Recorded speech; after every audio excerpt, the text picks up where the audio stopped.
Goal setting and motivation. Part of motivation is setting goals, and you set proper goals, right? So what are we after here? We want to provide a useful framework for managing motivation to enhance employee performance, right? So we want to set good goals. Why? So we get done what needs to get done, and we motivate the employees to do that in an effective manner, right? And we want to serve management as a control device for monitoring how well the organization is performing. So when we set good goals, we can tell how well the organization is performing. Why do we want to know that? Because if it's not doing well, then we need to make some changes. Maybe, right? We have to think about that. At least we'll know, right? So what's a goal? A goal is a desirable objective, right? Is a goal different than an objective? You hear it talked about as strategic planning, but quite frankly, many people will use the two terms interchangeably. Although some people think a goal is slightly above an objective in the world of hierarchy.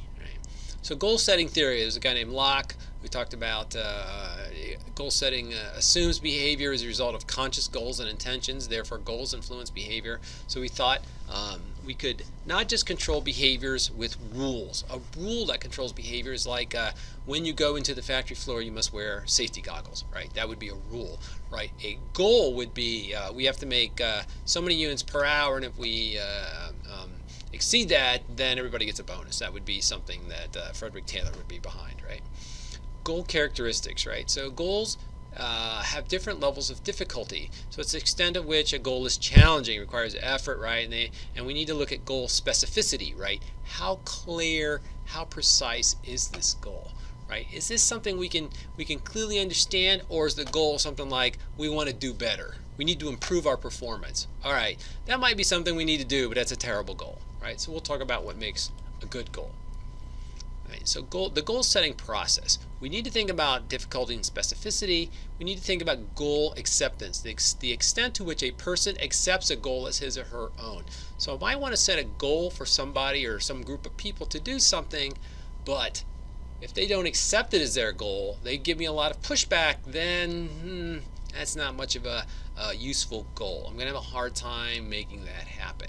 I'm going to have to push them into it as opposed to them wanting to do it, right? And then goal commitment, the extent to which a person is interested in reaching a goal. So if I get them more committed to the goal, they accept the goal, they're committed to the goal, then they're striving hard, right? The motivation kind of takes care of itself, right? As opposed to not, and then I really got a lot of hard work to do as a manager.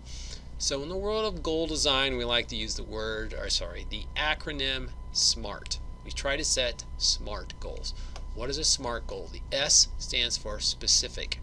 State exactly what you want to accomplish. Who's going to do this? What are they going to do? Where are they going to do it? Maybe even why are they going to do it? Turns out why is a useful thing. Right? So managers, the old school managers, think black and white TV, those kind of days in the 40s and 50s, they would tell people what to do, and they wouldn't tell them why. The assumption is they follow orders, they're robots, they'll do it. And I've heard this in terms of military terms. The U.S. Army, that's the way they did command and control in World War II.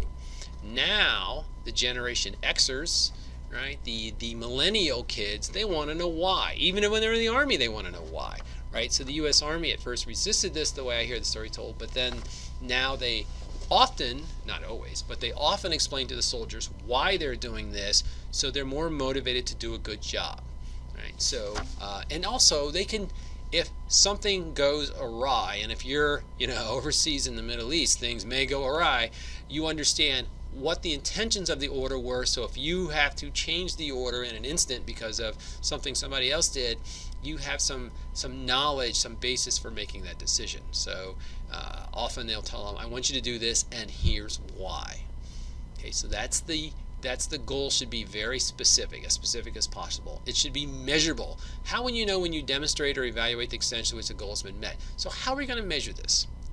Right, so if you don't have a way to measure it, how do you know when you're finished?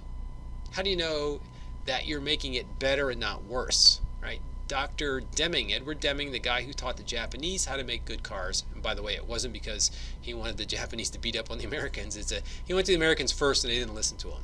So he thought, if I'll go to the Japanese, they'll do it. And if they do it, the Americans will see how good it'll work, and then they'll do it. Which is, in fact, what happened. It just took a while.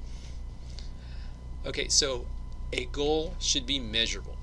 A goal should be achievable. We talked about what's a goal that motivates people. It should put a little bit of stress on you. So, all right, goals should be stretch goals. It should be stretch and challenging, but it should be within the ability to achieve. If I think a goal isn't achievable, then I don't do it. If I think it is just beyond my reach, right? You go back to Vroom's expectancy theory. A level of effort will lead to a level of performance. If I don't think that's true, then I don't bother trying. Same thing with goals. If I think the goal is beyond my reach, I can't do it, then I don't try. Go back to, me dunking a basketball, right? That's not going to happen. If I set that as a goal, I don't think it's achievable, so I don't try. So goals are very much related to motivational theory. And then relevant. Is a goal relevant? How does it tie to your key responsibility? Is it even within your bounds of control? So I think of relevant as two things. One, is it important? So somebody might set me the goal of making sure my organization recycles all the soda cans we use. And I know that we don't drink a lot of soda around here. Maybe we go through a lot of coffee, but not very much soda. And so even if we recycle the soda cans, it's just no big deal. There's just not enough around to worry about. So we recycle most of them now. So picking another couple handfuls of soda cans out of the garbage every day isn't going to matter one way or the other.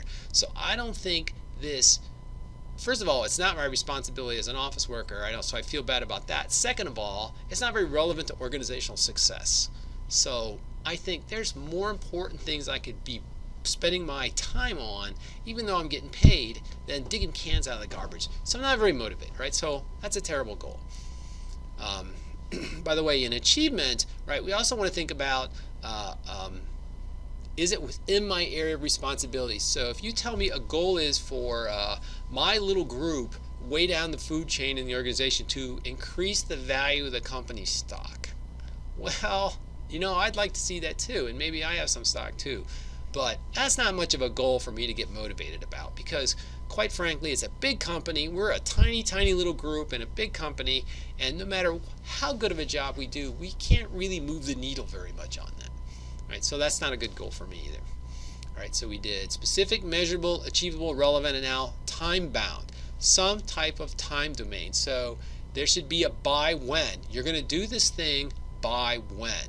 If there's no by when on it, how am I motivated, right? Because I can do it literally whenever, right? Before the end of the time and the sun explodes, I have to have this thing done apparently, right? So that doesn't motivate me very much. Or maybe you the boss had a time in mind, you just didn't bother to tell me. So one day you show up wanting to know where that thing is, and I haven't even started because you didn't tell me when it was due. Then we're both unhappy. You're unhappy it's not done. I'm unhappy because I've been ambushed. I feel like I've been set up for failure. So we're both unhappy, and it's sort of the opposite of motivation at that standpoint. So specific, measurable, achievable, relevant, and time-bound.